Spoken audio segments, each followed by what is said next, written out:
प्यारे बच्चों, आज हम करेंगे प्रश्नावली 2.2। प्रश्न संख्या 1, उपयुक्त क्रम में लगाकर योग ज्ञात कीजिए। इसका पहला भाग है 837 प्लस 208 प्लस 363। तो पहले हम वैसे ही कर लेते हैं इसको।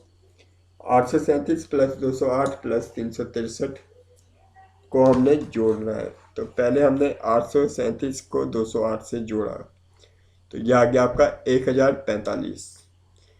उसके बाद हमने 1045 को 363 से जोड़ा, तो यह आ गया आपका 1408।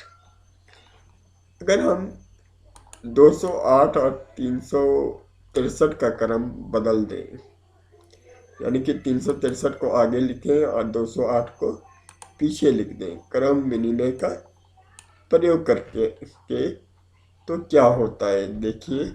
837 प्लस 363 आ जाएगा आपका 1200।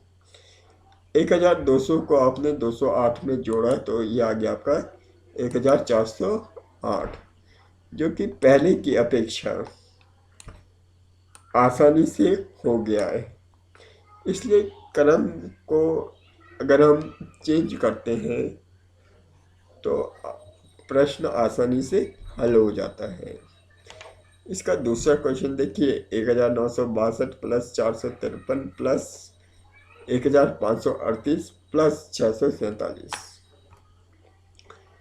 तो सबसे पहले तो हमने बिना क्रम के ऐड किया है इसको। 1962 को 453 से जोड़ने पर 2415 आया। 1538 को 647 में जोड़ने पर 2185 आया। तब हमने 2415 को 2185 से जोड़ा, तो यह आ गया आपका 4600। अगर हम 453 और 1538 का क्रम चेंज कर दें, क्रम बदल दें, क्रम विनिमय का प्रयोग करते हुए, और तब इनको जोड़ें, तो क्या आएगा देखिए। 1962 को हमने प्लस किया 1538 के साथ, तो यह आ गया आपका 3500। और 453 को हमने 647 के साथ जोड़ा, तो यह आ गया हमारा 1100। और तब हमने इन दोनों को आपस में जोड़ा, यानी कि 3500 को 1100 से जोड़ा, तो आ गया आपका 4600। अब आइए दूसरे क्वेश्चन में, उपयुक्त क्रम में लगाकर गुणनफल ज्ञात कीजिए। यानी कि जैसे आपने पहले क्वेश्चन में किया था योगफल के लिए, वैसे ही आपने गुणनफल के लिए भी करना है। तो पहला क्वेश्चन है 2 गुणा गया 1768 गुणा गया 50। तो आपने क्या किया, पहले 2 का गुणा 1768 में किया, तो यह आ गया आपका 3536। तब इसका गुणा आपने किसके साथ करना है, 50 के साथ किया, तो यह आ गया आपका 1,76,800।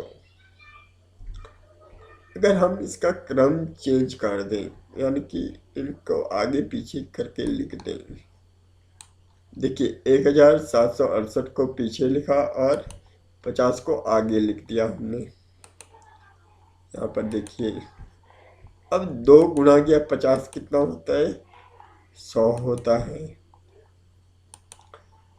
ठीक है, और आपके पास था 1768। 1768 को 100 से गुणा कीजिए, तो यह आ गया आपका 1,76,800। देखिए 100 के साथ गुणा करना आसान होता है, केवल आपने 2 जीरो बढ़ाने हैं। अब इसका F वाला भाग देखिए, बाकी भाग आप खुद कर लेंगे।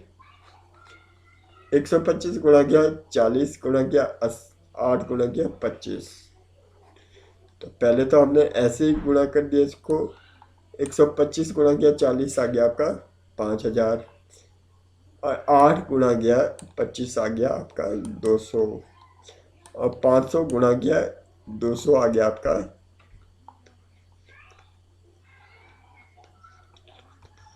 10 लाख। अब इसके क्रम को थोड़ा सा बदल देते हैं, यानी कि 40 को पीछे करते हैं, 8 को आगे लिख देते हैं। तो 8 को हमने 125 से गुणा किया तो ये आ गया आपका 1000। और 40 को अगर हम गुणा करें, 40 को गुणा करें 25 से तो ये भी आएगा 1000। और 1000 को 1000 से गुणा करें तो ये आएगा 10 लाख।